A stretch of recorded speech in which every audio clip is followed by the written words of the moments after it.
오늘 함께 나눌 말씀은 사도행전 7장 1절에서 16절까지 말씀입니다. 사도행전 신약성경 197쪽입니다.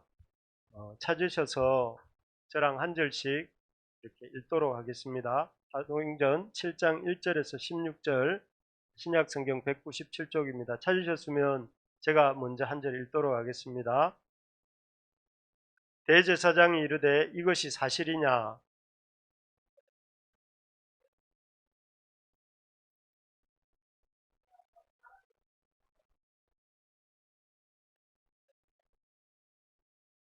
이르시되 내 고향과 친척을 떠나 내가 내게 보일 땅으로 가라 하시니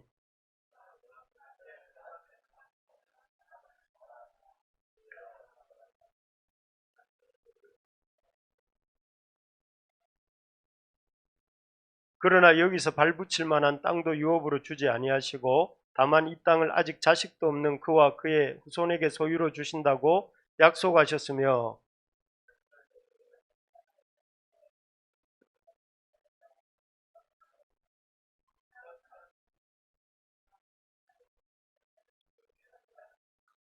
또 이르시되 종 삼는 나라를 내가 심판하리니 그 후에 그들이 나와서 이곳에서 나를 섬기리라 하시고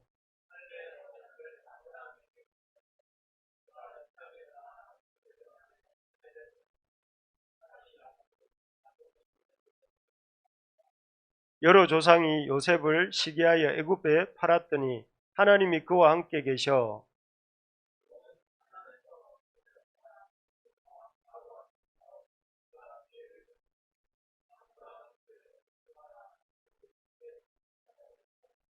그때에 애굽과 가나안 온 땅에 흉년이 들어 큰 환란이 있을새 우리 조상들이 양식이 없는지라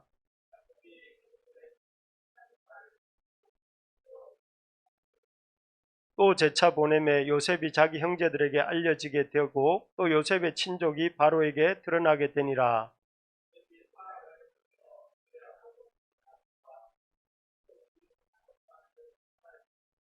야곱이 애굽으로 내려가 자기와 우리 조상들이 거기서 죽고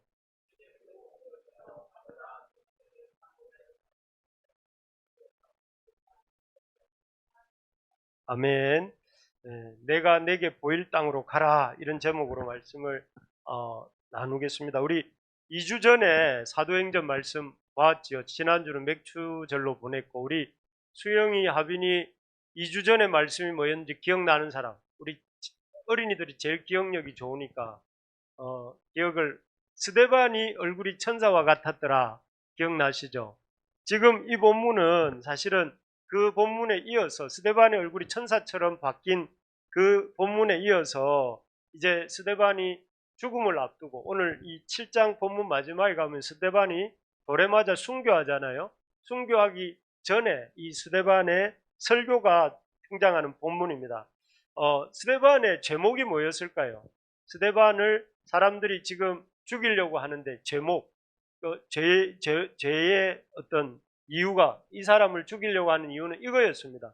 이유는 이 스데반이 거룩한 성전과 율법을 거슬려 율법과 거룩한 것을 거슬려 말하고 또 모세가 우리에게 준 규례를 고치겠다. 예수가 이곳을 알고 또 모세가 우리에게 준 규례를 고치겠다 하는 그 제목으로 지금 스데반이 이 어떤 죽음의 위협을 당하고 있는 거죠. 근데 이 제목을 딱 보면 여러분 생각나는 게 누가 있습니까? 이 성전 모독죄인데 스데반이 지금 지었다고 사람들이 이렇게 몰아세우고 있는 제목이 성전 모독죄, 성전 불경죄, 성전을 모독하고 이렇게 성전의 거룩함을 손상시켰다 이런 것인데 이 죄로 이미 예수님을 이전에 바리새인들과 종교 지도자들이 예수님도 성전을 헐고 사흘 만에 짓겠다 했다는 이유로 참남하다는 이유로 예수님도 이렇게 죽으시게 되잖아요.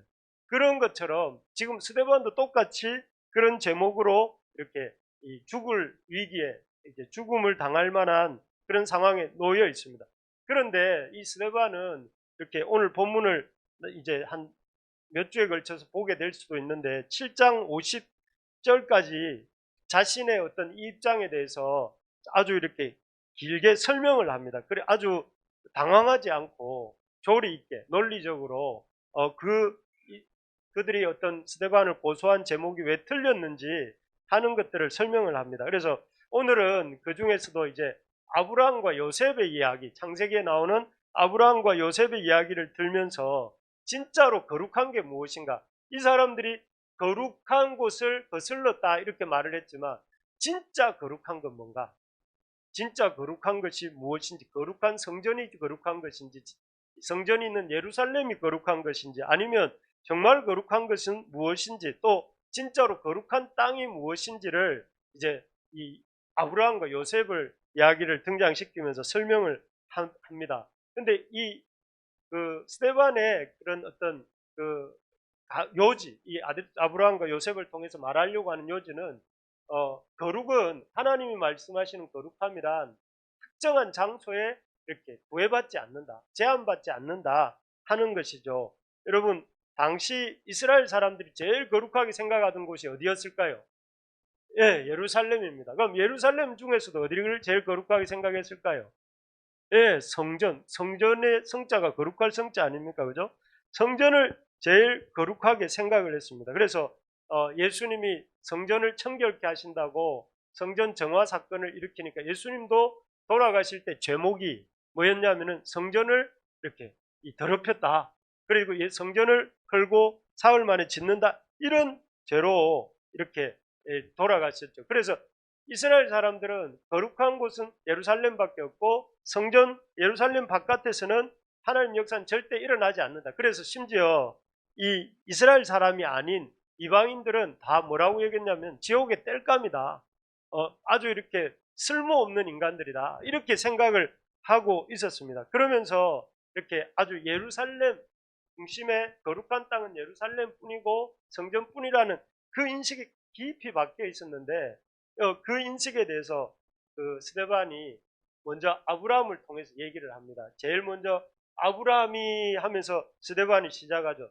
참 스데반은 이런 면에서 탁월한 것 같아요. 전도자는 이렇게 내 입장에서 얘기를 시작하는 게 아니라 아브라함이 구형이여 아브라함이 이렇게 할 때 사람들 유대인들 눈이 동그랗게 되면서 그 아브라함의 얘기를 딱 이렇게 귀담아 듣기 시작했겠죠. 우리 아이들이 여기 앉아 있는데 우리 아이들한테 뭘 얘기해야 눈이 뽀로로가 이러면 눈이 동그랗게 떠질까요? 동그랗게 떠진 눈이 감길 수도 있겠습니다. 예. 그래 보니까 아브라함이 하면서 이렇게 이 이스라엘의 어떤 나라의 국부 같은 존재잖아요. 워싱턴처럼 미국의 워싱턴처럼 아브라함은 이스라엘의 국부 같은 존재인데 그 아브라함에게 영광의 하나님이 나타나신 장소가 어디라고 하고 있습니까? 이 2절에 보니까 예, 메소보다미아. 하나님이 아브라함에게 처음 나타나신 곳이 성전이 아니라 예루살렘이 아니라 메소보다미아에서 영광의 하나님이 나타나셨다는 거예요. 메소보다미아는 잘 아시겠지만 바벨론 땅이에요. 바벨론 땅이고 성전의 성자도 이렇게 관계없는 그런 곳이잖아요. 그리고 그곳에서 아브라함 뭐하고 있었습니까? 직업이 여호수아서에 보면 우상을 만드는 사람, 인나라고 하는 달신을 만드는 그런 일을 하고 있는 사람의 아들이었어요. 아브라함이.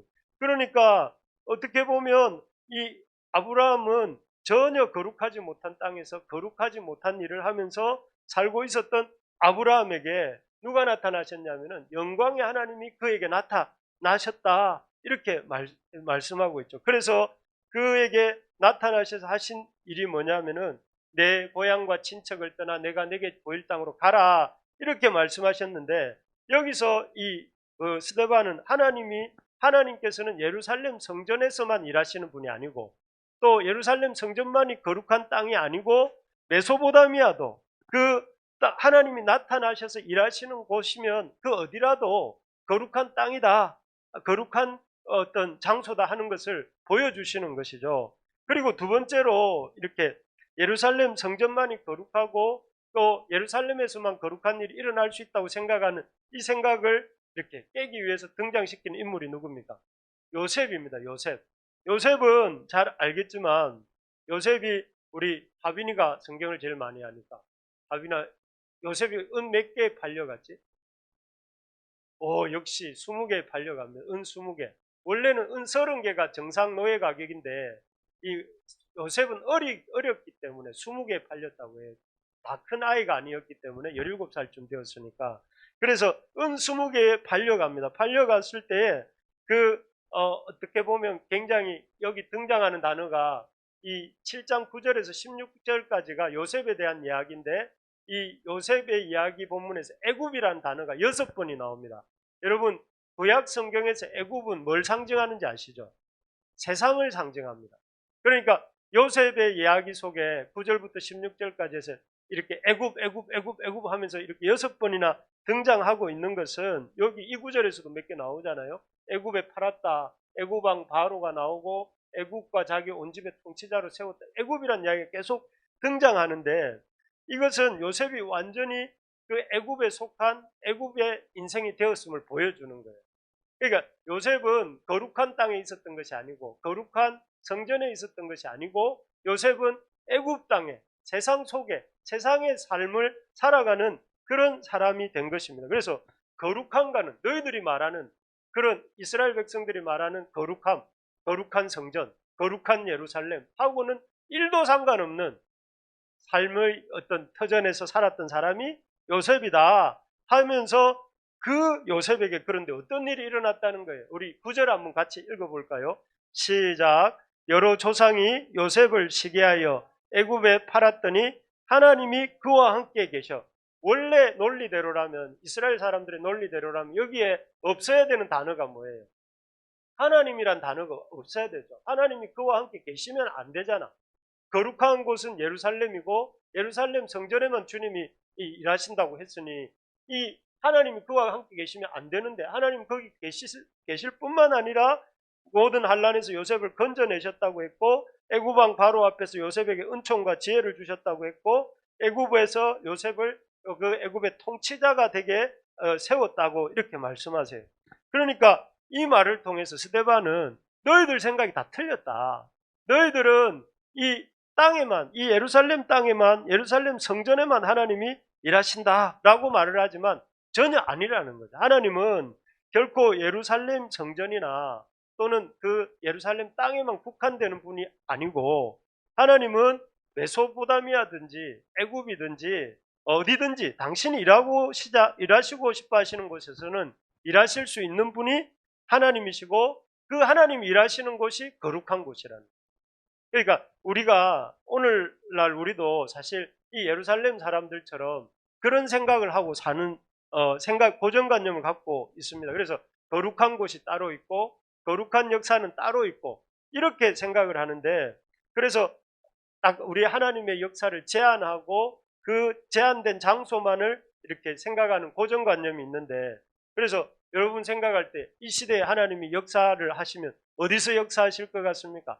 규모가 큰 건물, 또 아니면은 사람들이 많이 모이는 곳, 또 아니면은 뭔가 재력이 있는 곳, 또 아니면은 아주 이렇게 뭔가 사람들의 권력이 있는 곳, 이런 곳이 우리가 생각할 때 하나님이 일하실 만한 곳이다. 나는 우리는 볼 때 그런 크고 아주 힘있고 아주 이렇게 인력 뭐랄까 사람들의 인원이 많고 이런 데를 생각하는데 사실은 하나님은 그런 것에 제한받지 않으셔요. 그런 데에서만 일하시는 게 아니라 하나님은 메소포타미아든지 애굽이든지 또 아니면은 그 어디든지 하나님의 이렇게 사람이 있는 곳, 하나님의 말씀에 순종하는 사람들이 있는 곳에서는 얼마든지 역사하실 수 있는 분이다. 여러분 동의하십니까? 네. 그래서 사실은 동의하시는 정도가 아니라 사실은 성경의 역사는 항상 이런 역사였잖아요. 주류의 역사가 아니라 이렇게 중심부의 역사가 아니라 변방의 역사였다. 변방에서 어떤 하나님께서 사람을 세우시고 그를 통해서 하나님 새 역사를 이루어 나가시는 게 이게 우리 하나님이 일하시는 역사인데 그래서 우리가 가져야 될 생각이 뭐냐면은 하나님의 역사하시면은 제한이 없다. 거룩한 장소가 따로 있고 역사가 일어나는 곳이 따로 있는 것이 아니라 하나님이 일하시는 곳이 역사가 일어나는 곳이고 하나님에게 초점 맞춘 사람들이 있는 곳이 하나님의 역사가 있는 곳이다 하는 것을 우리가 믿을 수 있기를 바랍니다.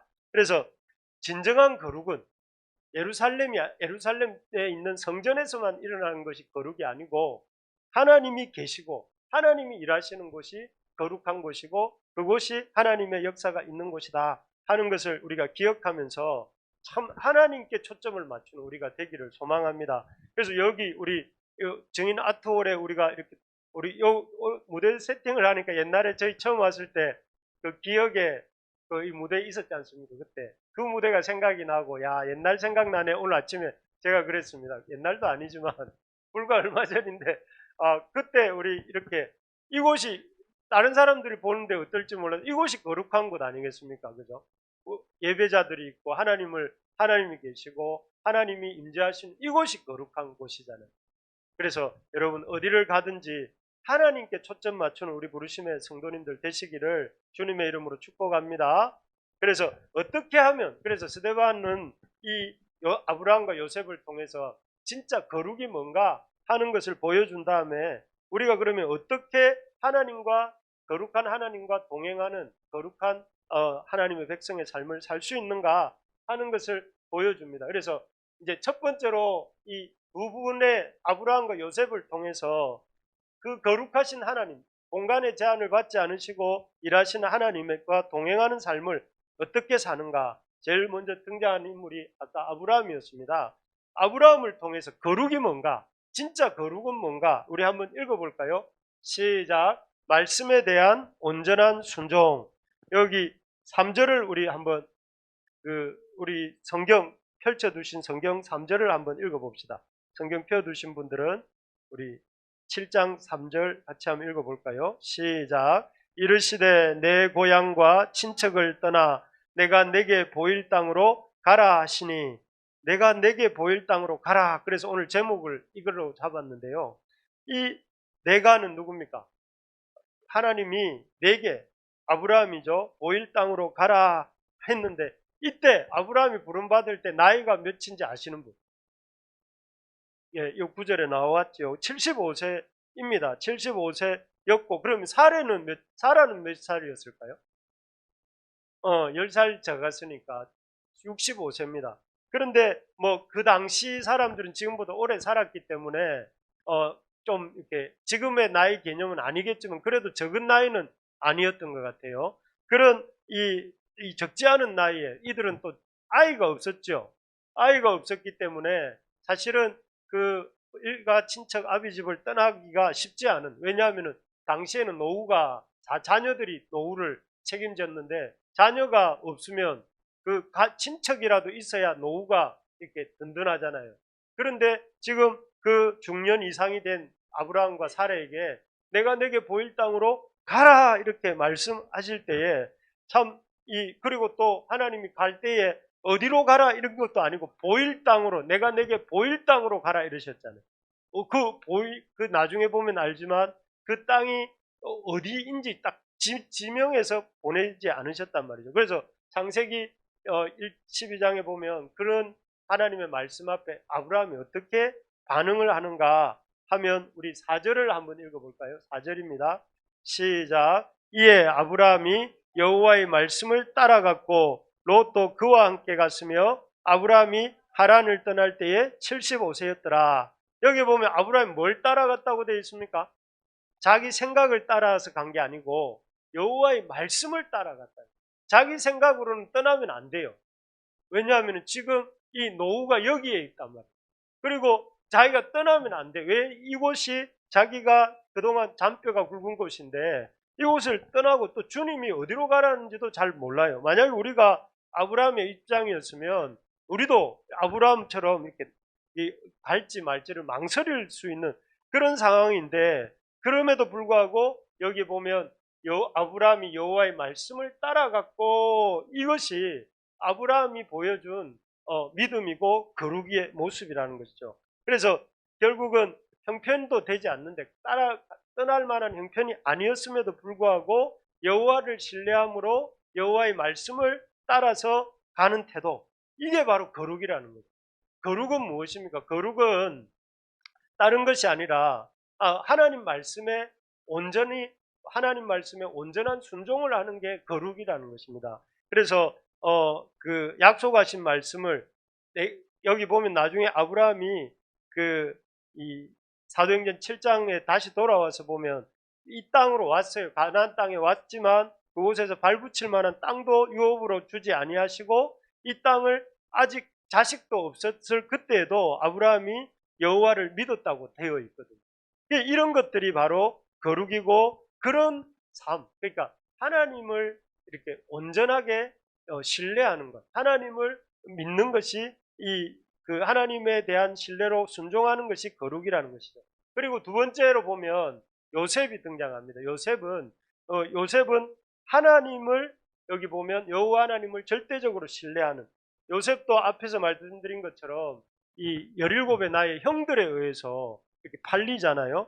그래서 어떻게 보면 인간적으로 보면 요셉은 굉장한 섭섭함도 있고 원망도 있고 이 좌절감도 있을 법한데 아마 있었겠죠. 그런데 그런 생각 속에서도 어떤 하나님을 그 형들에 대해서 섭섭함을 가지고 아주 삶에 대해서 자포자기한 것이 아니라 뭐라고 하는가 하면은 여호와 하나님을 의지하고, 여기 보면 그 창세기에 보면 요셉이 하나님과 동행하고, 여기 사도행전에도 보면 하나님을 신뢰하는 요셉의 모습이 나옵니다. 그래서 거기에 보면 10절에 보니까 모든 환난에서 건져내사 애굽왕 바로 앞에서 은총과 지혜를 주심에 바로가 그를 애굽과 자기 온 집의 통치자로 세웠느니라고 하면서 이 요셉이 그 어떤 애굽 생활에서도 어떤 자신의 그 삶의 끈을 놓지 않고 최선을 다해서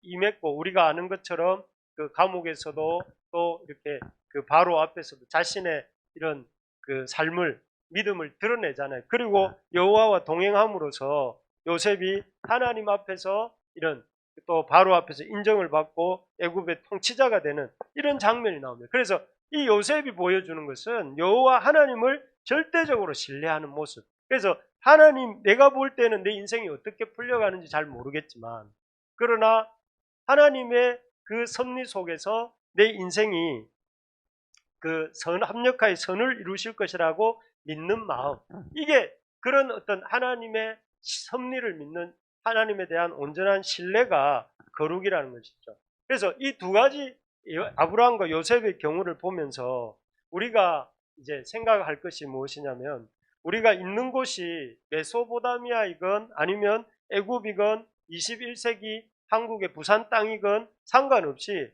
우리가 하나님과 동행하는 삶을 살 수 있는 비결은 무엇인가 하면은 우리의 상황이나 환경보다도 아브라함처럼 하나님의 말씀을 더 신뢰하는 것.